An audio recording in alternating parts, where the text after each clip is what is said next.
Morning, everybody. The latest assignment I've given you is the movie review that I gave you. Now, the first part of that assignment was where I asked you to send me the movie that you're going to review, and the second half of that assignment is the review itself. Um, Now, I've given you a very long time to write that. I think it's due in about a week. And then it's set up like a quiz, but it's not a quiz, so you don't need to worry about. You can have your notes with you. You can do it, type it up however you want. It's fine. It's not a quiz. So take your time with it. Do some good writing. Submit a good assignment. Today, I want to give you a sample review of what I might be looking for. So I've got my notes here. And I'm just going to show you what I might be looking for as a review. So the movie I'm going to review today is one that we watched with my family just the other day, and it is The Matrix. So here's my review of The Matrix. Now, the first question I asked you about plot. Um, I asked you for 5 good points in the plot. So, spoiler alert here. If you haven't seen The Matrix, I'm going to spoil it for you. So, don't watch this review if you don't want it to be spoiled. I'm kind of assuming everyone has seen it by now, but if you haven't, this is a spoiler. Um, the Matrix is a futuristic story where humans are at war with self aware machines.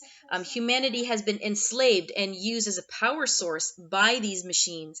There's a scene where Morpheus holds up the little battery and he says, the Matrix is a complex system that turns human beings into this. And he holds up the battery. The humans are being kept in control by a complex virtual reality world that's called the Matrix. And most of humanity has no idea that they're in the Matrix and that their reality that they know is actually just a digital construct.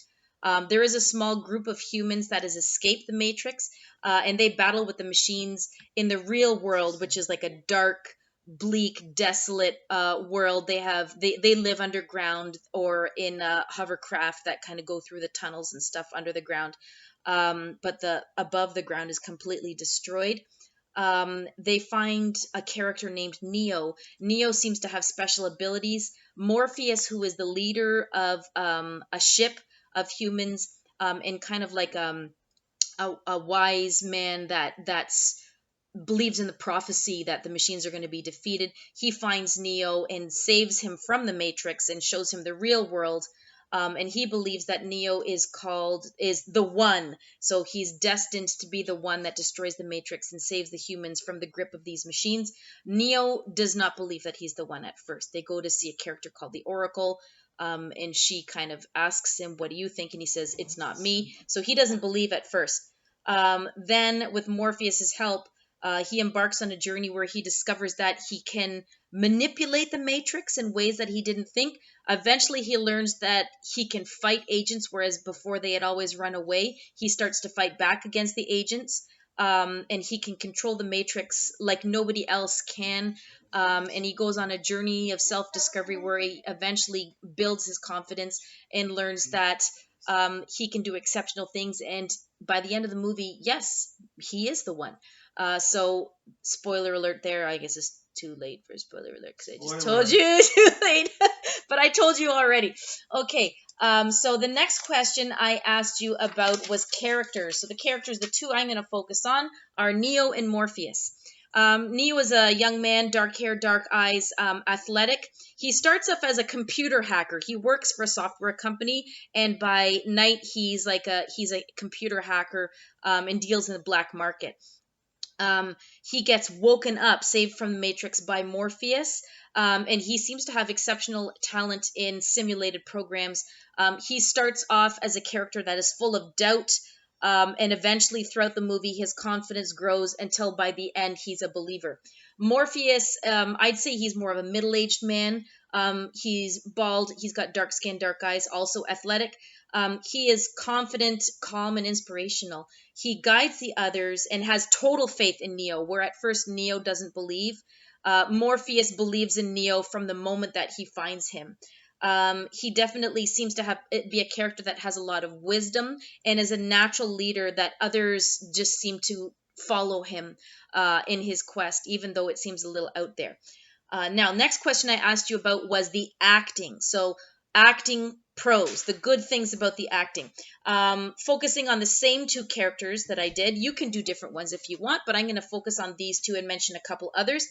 In terms of Keanu Reeves as an actor, now this I thought was a very interesting movie because before this movie, Keanu Reeves had really been given roles that were sort of like easy summer flicks like Bill and Ted's or Point Break. This was kind of like the first major serious role that he had. And I have to say, back then when I saw it in the theaters and now, I think he handles it just fine.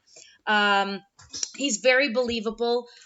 He's very likable in the role. And I like how we get to see that growth.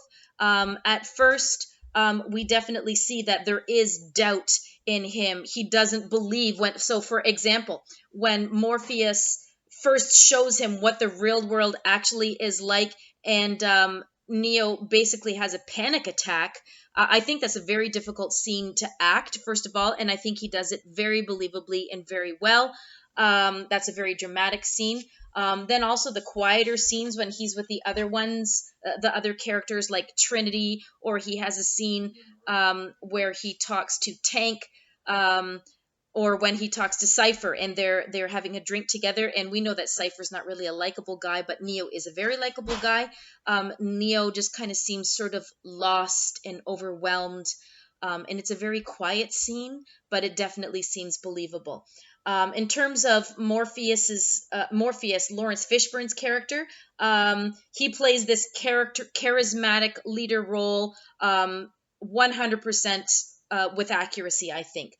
He doesn't rush his lines. He's always calm, cool, and collected, but that does not diminish the drama in what he's saying. He uses pauses phenomenally, phenomenal use of pause from this actor. So if you want to see good use of pause, watch The Matrix.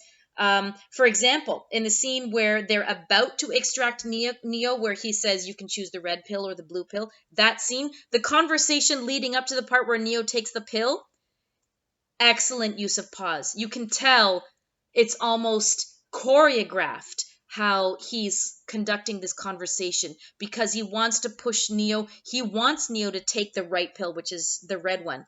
But he doesn't want to push him. He wants Neo to choose that pill, so he chooses his words very carefully. He really comes across as someone who really knows what he's talking about. It's a beautiful scene. So that's an example of that.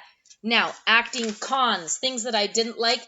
There's very little that I didn't like in terms of the acting in this particular movie. There's one particular line that's always bugged me, and it's Keanu Reeves at the very beginning, before he's extracted from the Matrix. There's a scene where some people come to his door, and they're buying a disc off of him back when information was stored on discs.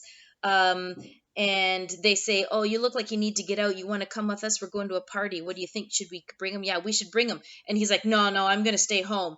But then the girl turns and he sees the white rabbit tattoo on her shoulder, and just boom, instantly like that, he goes, "Yeah, sure, I'll go." That to me, it didn't seem natural or believable. It seemed very contrived. It seemed fake, like he had to say, "Yeah, sure, I'll go." And the fact that he changed his mind that quickly without yeah, sure, I'll go. But I didn't like that one particular line. Also, the character of Mouse has always kind of bugged me a little bit because he is almost acting like a mouse, but I don't think that that's necessary. He definitely is very he's a little slimy. I know the character is Mouse, but I felt it was overdone a little bit the way he pushed it. Particularly in the scene where he first meets Neo, and they say, "Oh, the little one behind you is Mouse," and Mouse is like literally sneaks up on him, and it's like it wasn't necessary. He could have just stuck his hand out and shook his hand without being like that. Because he's a very confident character, so he doesn't need to physically represent himself smaller than he is. In terms of stagecraft, I'm going to focus on two things: costume and sound. Costume in this movie is amazing. It's a masterclass in terms of costume.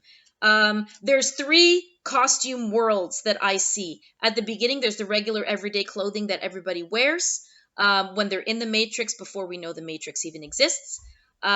There's the kind of like post-apocalyptic wear that they wear on the ship. And then there is the sort of futuristic clothing that they wear when they go back into the Matrix. And all three are very different. And you can easily identify what world you are in based on what the people are wearing. And I liked all three. I especially liked the contrast. Sorry, my son's bringing a cat over here. I can't have him here right now. I especially like the contrast between the three worlds. I liked the regular everyday clothing because nothing stood out. It just seemed, if anything, it was completely unnoticeable, which is exactly what you want for the Matrix. Then the costume in the post-apocalyptic world, it was very simple. They didn't make it overdone and complicated. It was just like big old sweaters that looked really worn and rustic, pants and boots, which is believable and realistic. And it's like, yeah, this is probably what we would wear in the apocalypse. Although I don't know if this is the apocalypse right now, but that's not what I'm wearing. But really, that's what people would be wearing. And then finally, the costumes when they go back in, everyone's got the coolest sunglasses that you've ever seen. And it seems the costumes are custom tailored to each one. Morpheus has this beautiful, slick kind of purple suit with a green tie and a dark shirt. Looks fantastic. Neo wears all black. Trinity wears this kind of like white vinyl getup with a double-breasted jacket at one point. I don't like that they put her in high heels. That always bothered me when in action movies where women are doing these unbelievable huge fight scenes, but they're doing them in high heels. It's ridiculous, man. You can't fight in high heels. Kick your shoes off. They should have her just in flat boots. So when she's wearing the flat boots, great. When all of a sudden she's wearing the high heels, I'm like, why do you got to do that? It's not necessary. But I definitely liked the look of those scenes. And then I guess another look you can say is the agent. Identical black suit, white shirt, black tie, sunglasses. Those were very easy to identify. So I liked how the different groups were easily identified. You could see where you were based on the costumes. And the sound was amazing all the way through. They used a lot of, at the time when the movie came out, really kind of modern hard grunge rock. With a little bit of hard rap in there as well. Bands like Nine Inch Nails, Rage Against the Machine, things like that. They were punctuated very well through the movie, especially in the action scenes. I think Spy Break by Propellerhead was one of the best pieces of music that was in this movie. And then it was the scene where Neo was fighting Morpheus. That was a phenomenal song to have in there. But any of those fight scenes, the music that they picked was very appropriate, and I find without the music that they picked, the movie would just be empty. So they did a fantastic job with pumping up the energy of the scene with the music that they picked. Overall impression, in case you can't tell, I love the movie. We're watching it again with my kids. We're on Matrix Reloaded right now. It's a whole series of movies. It's got a fantastic storyline. It really kind of blows your mind, but not in a way that tries too hard. I find I can still keep up, as can my kids. The characters are fantastic and unique. I love the interplay between them. I really like the character of Smith. I didn't talk about him too much, but I found him very interesting. I love the costume and the look of the whole movie. I love the sound in the whole movie. Makeup was not too detailed, and that's fine with me. You don't need to have exotic, fancy makeup in a movie like this where they're basically just trying to save the world. So that was great. CG is kind of hard to talk about in terms of a play review or a movie review, but I found the CG in this movie was really well done. I find in the second movie it goes down a little bit, but we're not talking about the second movie here today. The CG in the first movie was amazing, and of course the fight choreography. It really makes the movie. It was groundbreaking for its time. The fight choreography they did in this movie, the use of slow mo in the fights, the use of wire work in the fight scenes was fantastic. So overall impression, 5 out of 5. Highly recommended, would watch again, and probably am going to. So there's a sample of a play review that you could do. You don't have to do yours spoken. You can absolutely do it written. And I hope that helps in terms of what I'm looking for if you are still with me 15 minutes into this review. Have a great week, guys. Looking forward to those reviews coming in, and keep up the good work.